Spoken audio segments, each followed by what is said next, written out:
The funders would want to know how much bang for their buck they're getting. Can our funds actually be stretched? If we'll give you $1, can you buy 2 apples and have a volunteer go to the store to pick them up? Or will you need that $1 to tip somebody to go pick up the apples, and then you'll need another $1 to buy those 2 apples? Are there going to be consultants or other hired workers for the grant? What are the specific qualifications for the tasks that each person is going to be performing?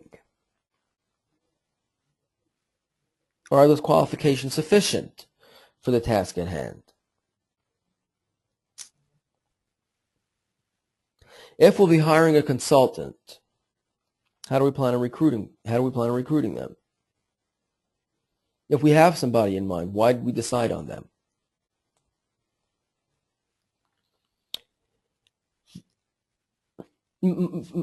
Most foundations will want to hear a bit about these people that will be working on the project, a bit about these project personnel. Again, is it going to be regular staff? Are they full-time? Are they part-time? Will our volunteers involved?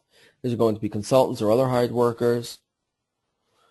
What are the specific qualifications for the task that each person will be performing?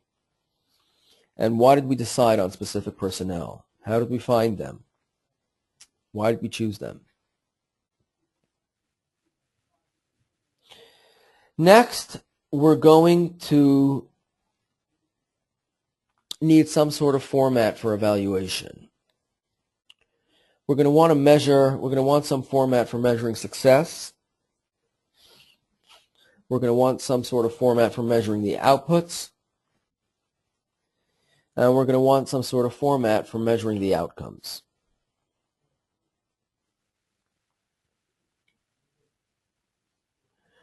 So let's first take a look at measuring success. How will the funder know if our project was successful? Did we complete our project? Did we reach our stated goals?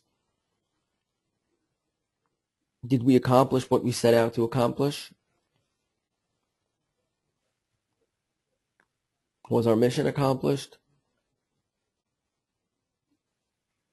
Was our vision realized?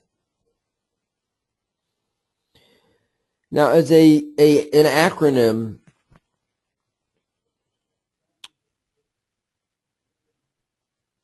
to sort of outline the, let's just say, quantifying success, or qualifying success, sorry. So we want the evaluation to be specific to our project. We want the evaluation to be measurable.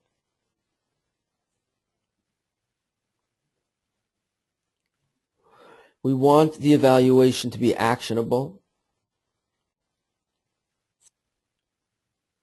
We want the evaluation to be relevant to the specific project we're evaluating. And we want the evaluation to be timely. So again, that's a smart success evaluation would be specific. It would be the evaluation would be specific to our project. It would be measurable, be accurate and complete, be actionable. It'll help us correct or validate any particular decisions we've made during the course of the project. We want it to be relevant. Now that may jeopardize the level or the scope of what the evaluation technique can actually measure. We want it to be timely. We want to make sure that the evaluation has the ability to give us the data when we need it.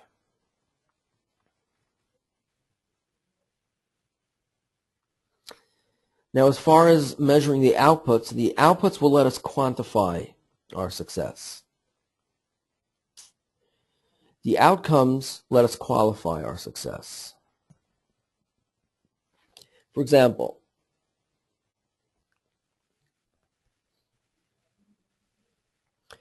if we have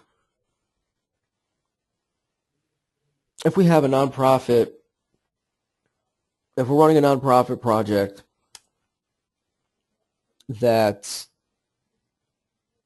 primarily concerned with raising awareness of a gang recruitment within schools. We feel it's crucial for students to be aware of gangs, recruitment tactics, identifying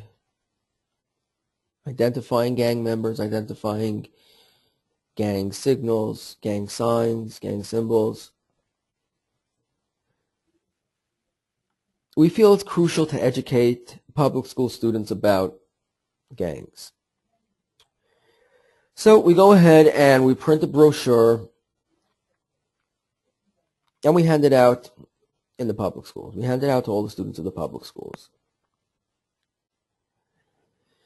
So the outputs of our actions would be, we've handed out 25,000 brochures across a particular public school district, student body. That would be our output, 25,000 brochures. What's the quality of our success? So the outcomes would let us qualify that success. A typical outcome would be lowered recruitment rates throughout that particular public school district. Another possible outcome would be lower violence rates throughout the public school district.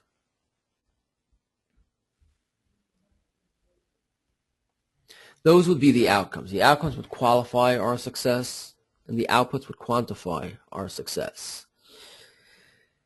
And the success itself should be evaluated using a SMART technique: specific, measurable, actionable, relevant, and timely.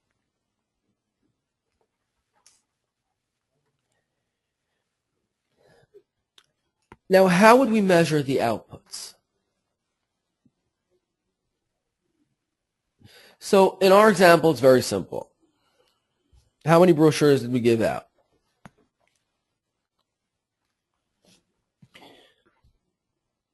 But in other circumstances, it may be a bit more difficult.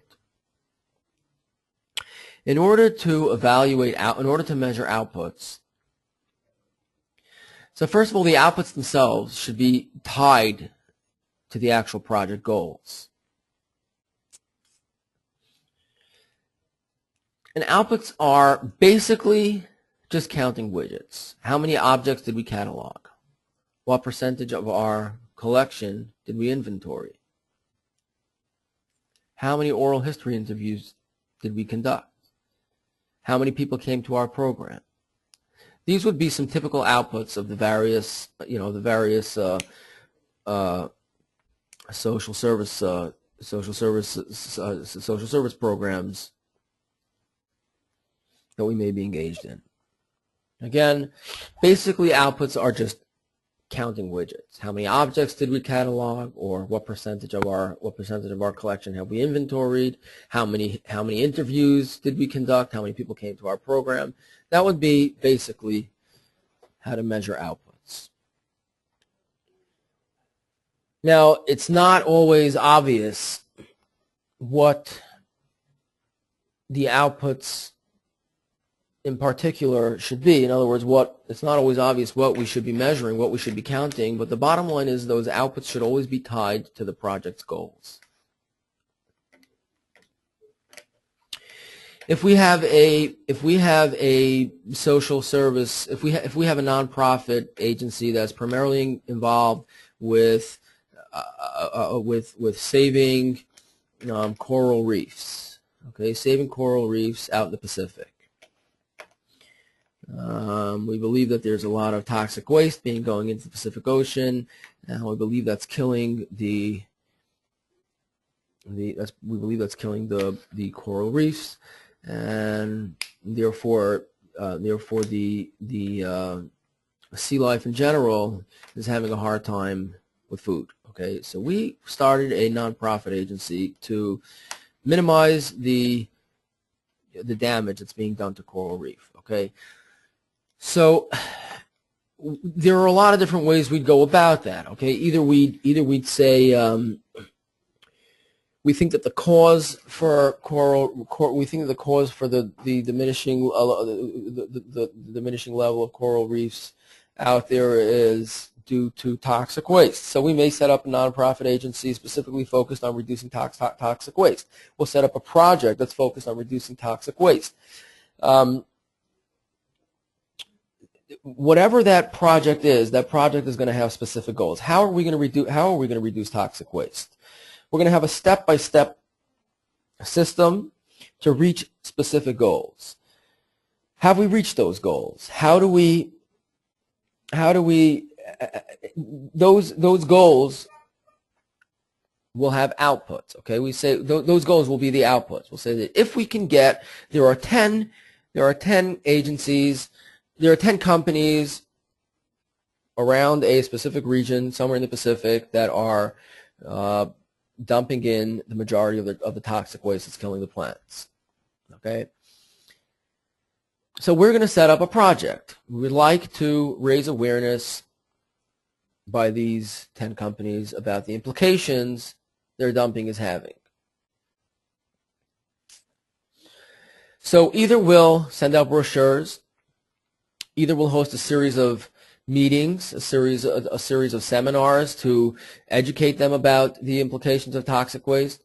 Whatever it is, we're going to have specific goals for whatever project we may run, and the outputs would be, okay, how many seminars have we held? Or how many brochures have we sent out? How many people attended those seminars? How many people found those brochures educational? There will always be outputs regardless of the project. Outputs basically are numbers. We just want to count specific numbers. So again, some projects may be easier to identify the outputs. Other projects are a bit more complicating to identify the outputs. But the bottom line is every project will have outputs tied to the specific project's goals. And measuring those outputs involves just counting the numbers.